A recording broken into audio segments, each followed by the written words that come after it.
Dosen pengampu Enci Gladi Denda PSHMH. Di sini saya akan mempresentasikan hasil makalah yang saya telah buat, yaitu hukum acara perdata dan pidana. Kita masuk dalam kata pengantar.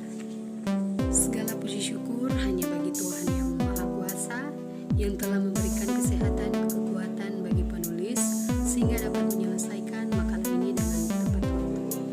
Tanpa penyertaannya, penulisan tidak akan dapat menyelesaikan tugas makalah pengantar hukum Indonesia mengenai hukum acara perdata dan pidana ini dengan baik. Adapun tujuan dari penulisan makalah ini adalah untuk memenuhi tugas dari Enci Gladi Denda PSHMH pada mata kuliah ilmu negara. Selain itu, tujuan makalah ini dibuat untuk menambah wawasan tentang teori-teori tujuan negara. Penulisan juga mengucapkan terima kasih kepada dosen Gladi Denda PSHMH selaku dosen pengampu mata kuliah pengantar hukum Indonesia yang telah memberi tugas ini sehingga dapat menambah pengetahuan dan wawasan sesuai dengan bidang studi yang penulis juga mengucapkan kepada semua pihak yang telah membagi pengetahuan sehingga penulisan dapat menyelesaikan makalah ini, dan juga kepada pembaca yang telah meluangkan waktu untuk membaca makalah ini. Penulisan menyadari makalah ini masih jauh dari kata sempurna. Oleh karena itu, kritik dan saran yang membangun akan sangat penulis nantikan dan hargai demi kesempurnaan makalah ini. Bab 1, pendahuluan. 1.1 latar belakang. Hukum adalah suatu alat atau seperangkat kaidah, sedangkan untuk perdata merupakan pengaturan hak, harga benda serta suatu yang memiliki ada hubungannya dengan individu serta badan hukum, yang mana hukum perdata secara mudahnya bisa diartikan sebagai ketentuan yang mengatur hak serta kewajiban seseorang dalam masyarakat. Istilah hukum perdata berasal dari bahasa Belanda, yaitu Ugerrecht. Selain itu, hukum perdata juga kerap disebut sebagai hukum privat atau hukum sipil. Meski begitu, istilah yang paling umum digunakan adalah hukum perdata. Secara singkat, hukum acara pidana merupakan hukum yang mengatur bagaimana cara-cara memelihara dan mempertahankan hukum pidana materi. Hukum acara pidana juga disebut sebagai hukum pidana formal. Istilah ini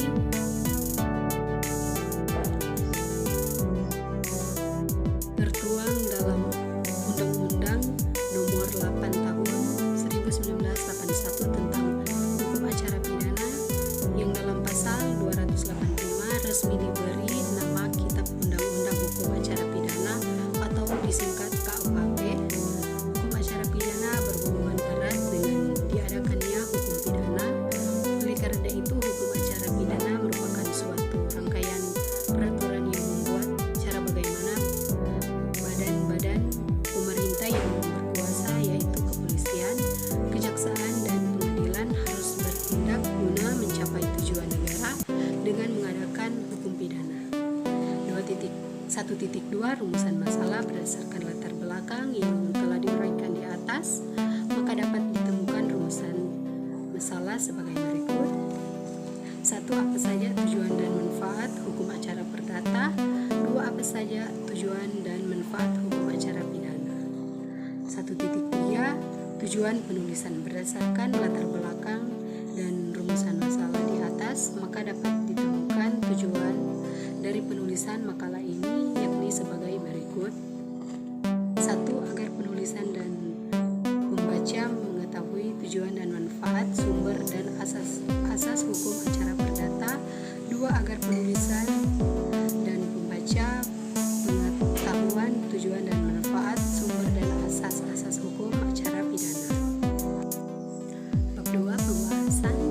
2.2.1 Tujuan hukum acara perdata. Tujuan hukum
BW dalam buka kurung Kitab Undang-Undang Hukum Perdata tutup kurung khususnya buku ke-4, 5 WFK buka kurung Kitab Undang-Undang Hukum Dagang tutup kurung.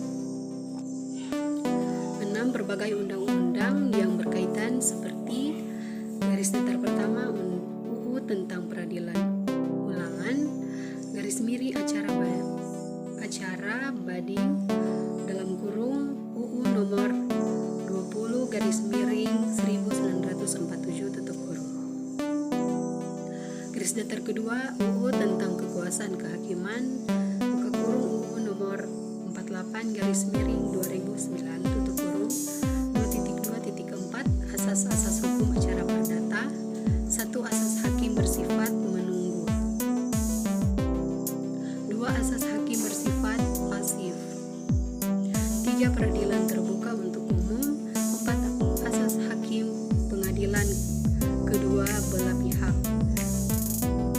5. Asas pemeriksaan dalam 2 tingkat. 6. Asas pengawasan putusan pengadilan melalui kasasi. 7. Mahkamah Agung adalah puncak peradilan Indonesia. 8. Asas putusan hakim harus disertai alasan. 9. Asas berperkara dikenakan biaya. 10. Asas tidak ada keharusan mewakili dalam beracara. 11. Susunan majelis hakim di persidangan. 12. Prinsip demi keadilan berdasarkan ketuhanan yang Maha Esa. 13. Asas proses peradilan sederhana, cepat, dan biaya ringan. 14. Hak menguji tidak dikenal. 15. Asas objektivitas. 2.3.1 Tujuan hukum acara pidana dalam buku pengantar ilmu hukum oleh Herlina Madula. Hukum acara pidana bertujuan 1. Mencari dan mendapatkan kebenaran material. 2. Melakukan penuntutan. 3. Melakukan pemeriksaan dan memberikan keputusan. 4. Pelaksanaan putusan hakim. 2.3.2 Manfaat atau fungsi hukum acara pidana. Adapun berikut fungsi dari adanya hukum acara pidana: melaksanakan dan menegakkan hukum pidana. Fungsi ini disebut represif terhadap hukum pidana, di mana jika ada perbuatan yang tergolong sebagai hukum acara pidana harus diproses agar ketentuan-ketentuan yang terdapat di dalam hukum pidana ini dapat diterapkan kepada pelaku dan mencegah dan mengurangi tingkat kejahatan. Fungsi ini dapat terlihat ketika hukum acara pidana dioperasikan dalam berbagai kegiatan penyelenggara peradilan melalui bekerjanya sistem peradilan pidana. 2.3.3 Sumber hukum acara pidana. 1. UUD 1945 bisa dilihat pada pasal 24 ayat 1 dan 2 pasal 25. 2. KUHP buka kurung UU 08 tahun 1981, LN 1981 nomor 76 tutup kurung. 3. Pokok kekuasaan kehakiman buka kurung UU 12 tahun 1970, LN 1970 nomor 74 tutup kurung. 4. Peraturan pemerintahan dalam kurung PP nomor 27 tahun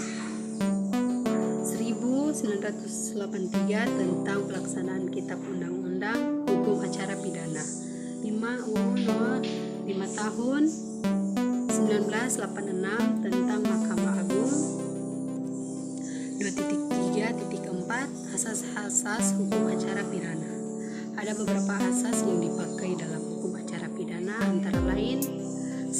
Asas peradilan cepat, sederhana,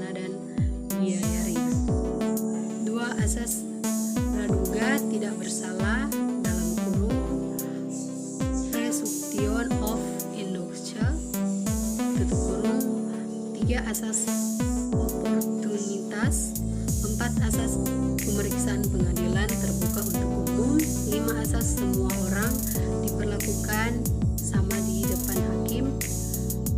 6 asas peradilan dilakukan oleh hakim karena jabatannya tetap. 7 asas tersangka dan terdakwa berhak mendapat bantuan hukum. 8 asas akusator dan inkusator. 9 asas pemeriksaan hakim yang langsung dan dengan lisan. Termasuk dalam penutup, kesimpulan, garis datar pertama. Jadi kesimpulan yang dapat diambil yaitu bahwa hukum acara pidana adalah hukum yang mengatur tentang tata cara beracara dalam kurung berperkara di badan peradilan, tutup kurung dalam lingkup hukum pidana. Garis datar kedua, sedangkan hukum acara perdata adalah peraturan hukum yang mengatur bagaimana caranya menjamin ditaatinya hukum perdata material dengan perantara hakim dalam kurung pengadilan. Sekian hasil presentasi saya di siang ini. Terima kasih dan shalom. Dan pada saat ini saya ingin mengajak teman-teman dan adik-adik sekalian untuk dapat bergabung bersama kami di Universitas Pembangunan Indonesia.